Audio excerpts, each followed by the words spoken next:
রণক্ষেত্রে পরিণত হয়েছে নোয়াখালীর হাতিয়া উপজেলা। নবনির্বাচিত সংসদ সদস্য আব্দুল হান্নান মাসুদের গাড়ি বহরে হামলার ঘটনায় এলাকায় চরম উত্তেজনা ছড়িয়ে পড়েছে। বুধবার দুপুরে হাতিয়ার চানন্দি ইউনিয়নের প্রকল্প বাজার এলাকায় এই ঘটনা ঘটে। নির্বাচন পরবর্তী সহিংসতায় ক্ষতিগ্রস্ত এলাকা পরিদর্শনে সেখানে যান আব্দুল হান্নান মাসুদ।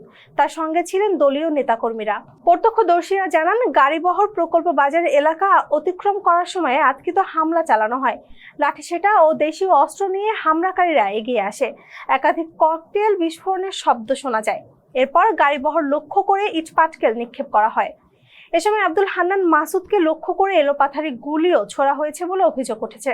কয়েকজন নেতাকর্মীকে ঘিরে অবরুদ্ধ করে রাখা হয়। মোটরসাইকেল সহ বেশ কয়েকটি গাড়ি ভাঙচুর করা হয়।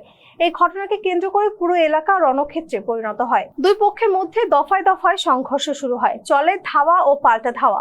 এলাকা জুড়ে আতঙ্ক ছড়িয়ে পড়ে। সংসদ সদস্য আব্দুল হান্নান মাসুদ অভিযোগ করেন, আওয়ামী লীগের স্থানীয় কয়েকজন নেতার নেতৃত্বে এই হামলা চালানো হয়েছে। তিনি দাবি করেন, ককটেল বিস্ফোরণ ও গুলিবর্ষণের মাধ্যমে তাদের উপর হামলা করা হয়।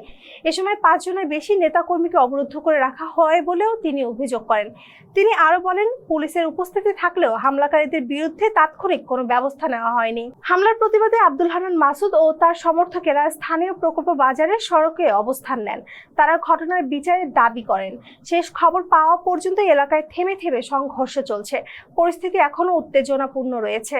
নোয়াখালী জেলা পুলিশের অতিরিক্ত পুলিশ সুপার আবু তৈয়ব মোহাম্মদ আরিফ হোসেন জানিয়েছেন, ঘটনার খবর পেয়ে অতিরিক্ত পুলিশ মোতায়েন করা হয়েছে। পরিস্থিতি নিয়ন্ত্রণে কাজ চলছে বলেও তিনি জানান। বিস্তারিত তথ্য পরে জানানো হবে বলেও জানিয়েছে পুলিশ। ফেস দ্য পিপলের সাথে থাকার জন্য ধন্যবাদ।